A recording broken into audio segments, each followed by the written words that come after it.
Bon Matin Sud Radio, 7h-10h, Patrick Roger, Cécile de Ménibus. Il est 7h44 et c'est le petit déjeuner politique ce matin de Geoffroy Didier, député européen des Républicains et vice-président de la région Île-de-France. Oui, bonjour Geoffroy Didier. Bonjour et bonne année à vous. Oui, bonne année.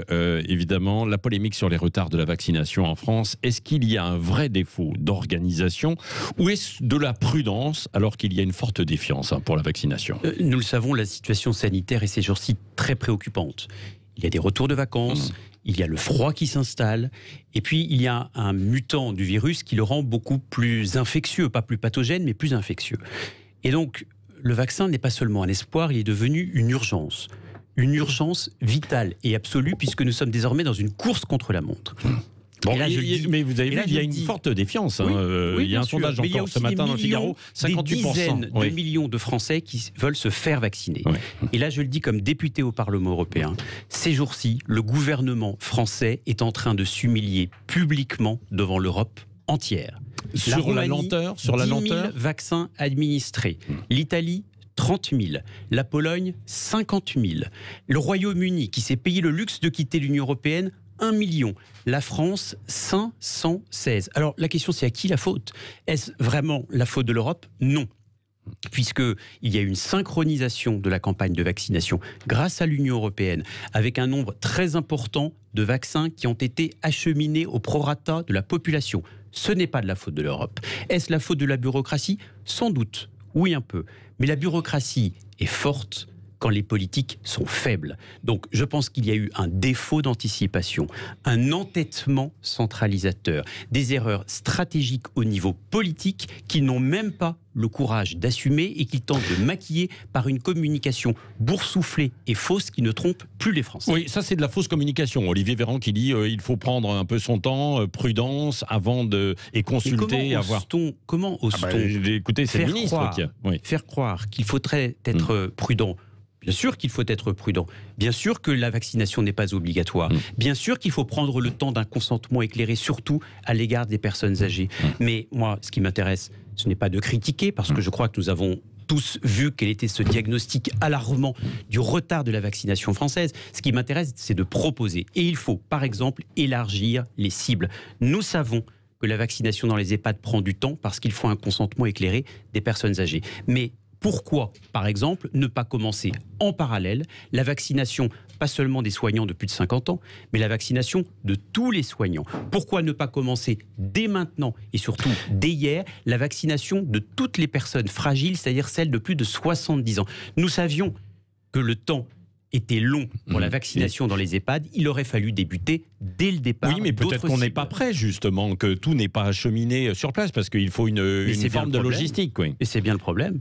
C'est qu'en réalité, il y a un conseil de défense sanitaire, c'est-à-dire des décisions au plus haut niveau politique, chaque semaine, parce qu'à chaque fois, il y a une surcommunication dessus, et la logistique ne suit pas. Qu'on ne me dise pas que c'est uniquement la faute de l'administration, parce que c'est trop facile de se défausser sur l'administration. L'administration, elle est au service du politique, et elle prend le pouvoir lorsque, une fois encore, le politique n'est pas au rendez-vous. Oui, et bon, donc le politique, c'est Olivier Véran, Jean Castex. Mais le président Emmanuel Macron, le président Emmanuel Macron lui-même, c'est lui qui préside le Conseil de défense sanitaire. Je n'imagine pas un instant qu'il ose se défausser sur les ministres que lui-même a nommés. Oui. Face à cette défiance aussi autour de la vaccination, ce qu'on disait tout à l'heure, Emmanuel Macron va lancer un conseil de citoyens. 35 personnes tirées au sort cette semaine. Pour vous, c'est une vraie transparence, une avancée, ou alors c'est du gadget? C'est ridicule. Ridicule? C'est ridicule. D'abord, j'observe que même cette réforme n'est pas mise en place, parce qu'on nous annonce que cette semaine, il y aura un tirage au sort de 35 citoyens qu'il faudra ensuite convoquer, j'imagine, inviter dans les salons et les lambris de l'Élysée pour leur dire que oui, ils vont prendre le temps d'évaluer les vaccinations. Mais attendez. Mise en place 16 janvier, a priori, c'est ce qui est fixé. 16 janvier. Mais il y a des dizaines de personnes qui meurent chaque jour. On parle quand même de la santé et de la vie de nos concitoyens et de ceux qui nous écoutent. Il y a des personnes âgées qui sont en danger de mort. Il y a un virus qui circule de plus en plus, tant il y a des mutants venus de Grande-Bretagne ou d'Afrique du Sud qui sont en train d'arriver en France. Et on nous explique que le 16 janvier, on va tirer 35 au sort, on va le faire tout au long de la concitoyens pour évaluer la campagne de vaccination.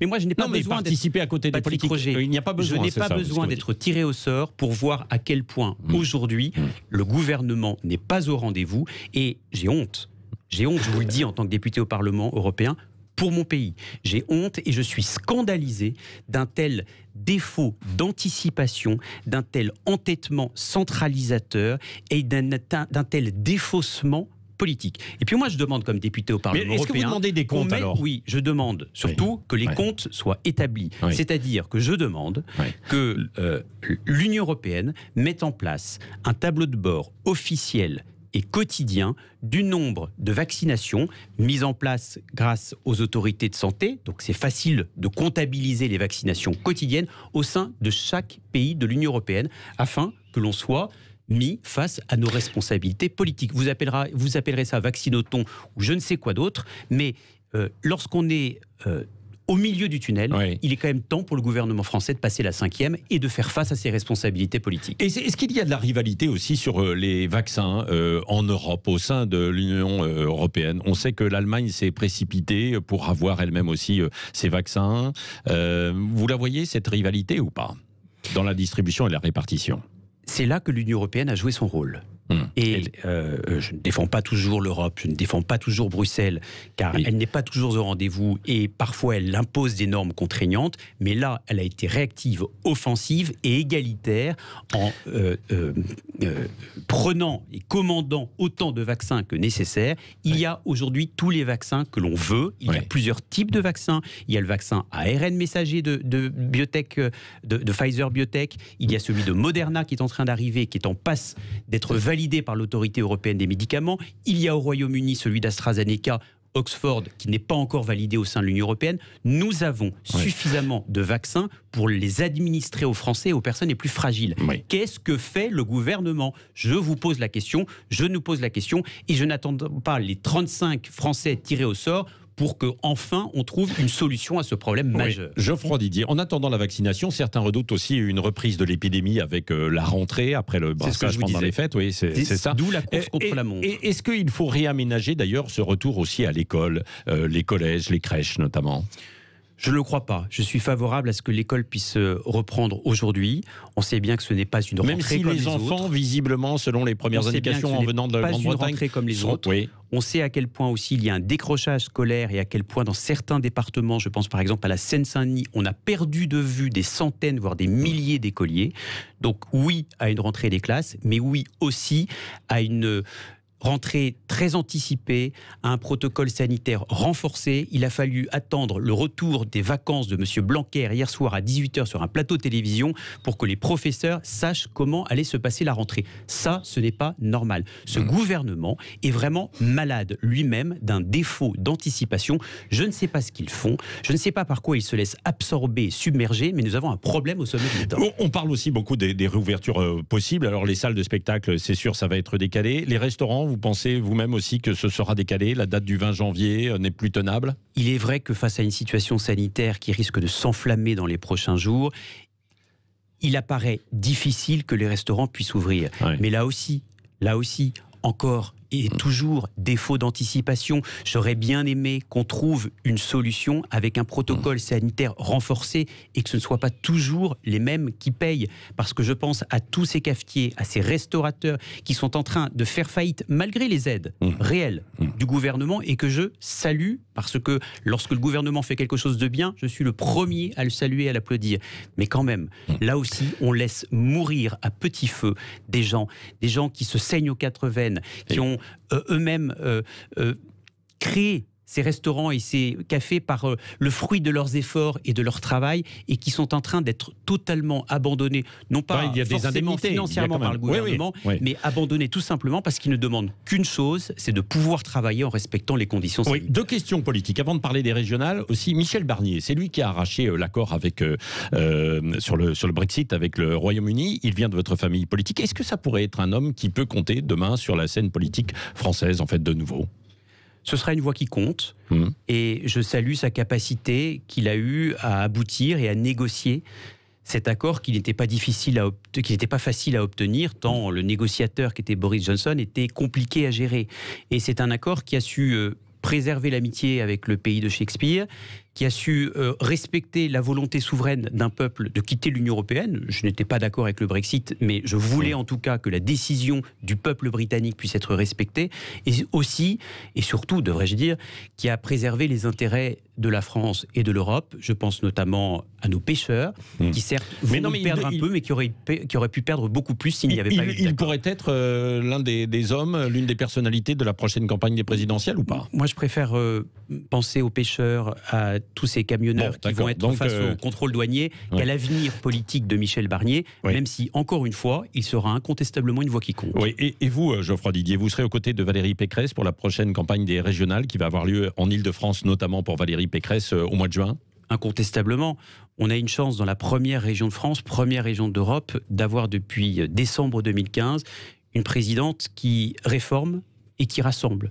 Une présidente, Valérie Pécresse, qui réforme, je pense à la charte de la laïcité qu'elle a imposée dans les associations. Donc vous serez à ses bien côtés. Avant que l'État y songe. Quel rôle vous allez jouer? Nous verrons bien. Oui. Mais moi, ce qui m'intéresse, encore une fois, c'est que les Franciliens puissent conserver une présidente qui réforme et qui rassemble. Je dis qui rassemble. Pourquoi?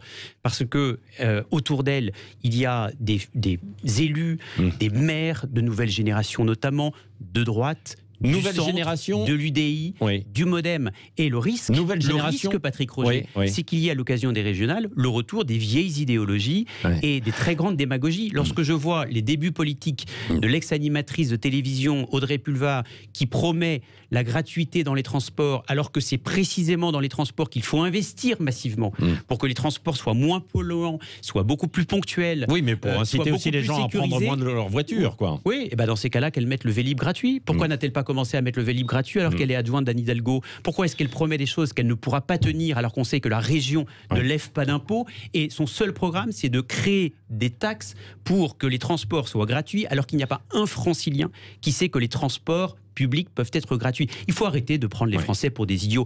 Je le disais sur la stratégie de vaccination, où on trompe les Français avec une stratégie de communication totalement obsolète et avec des égos boursouflés de ceux qui nous gouvernent. Et je le dis pour Audrey Pulvar aussi, qui prend manifestement les Franciliens pour des imbéciles. Non mais attendez, elle leur propose la gratuité. C'est pas forcément le prendre en fait. Mais comment? Mais vous pensez il faut que financer. tout est gratuit, vous, Patrick Roger? Non. Demain, vous irez au restaurant et vous direz au restaurateur, mais je ne paye pas parce que c'est gratuit. Allez, question avec Cécile de Ménibus, Geoffroy Didier. Oui, on reste sur les régionales avec Jean-Michel Blanquer qui serait en passe de se présenter, en tout cas dans cette campagne. Est-ce que c'est un adversaire redoutable selon vous?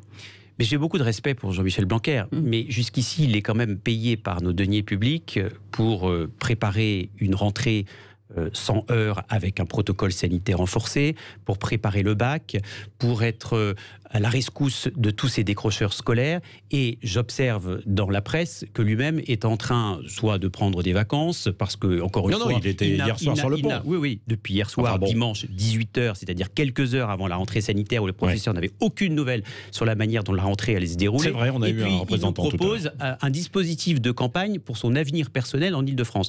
C'est indécent, je vous le dis, c'est indécent de voir des ministres de la République, parce qu'ils ont l'air d'être plusieurs à vouloir s'attaquer à Valérie Pécresse, penser à leur avenir personnel, alors que des Français sont en train de mourir avec un virus qui est mortifère et qui est en train de se développer dans notre pays plus que jamais, et avec une rentrée des classes qui est l'une des plus compliquées qui soit. Il faut que chacun soit à son poste. Blanquer dans son ministère. Merci Geoffroy Didier, député européen LR et vice-président de la région Île-de-France, était l'invité ce matin de Sud Radio. Et dans quelques instants, le journal de 8h. Bienvenue, c'est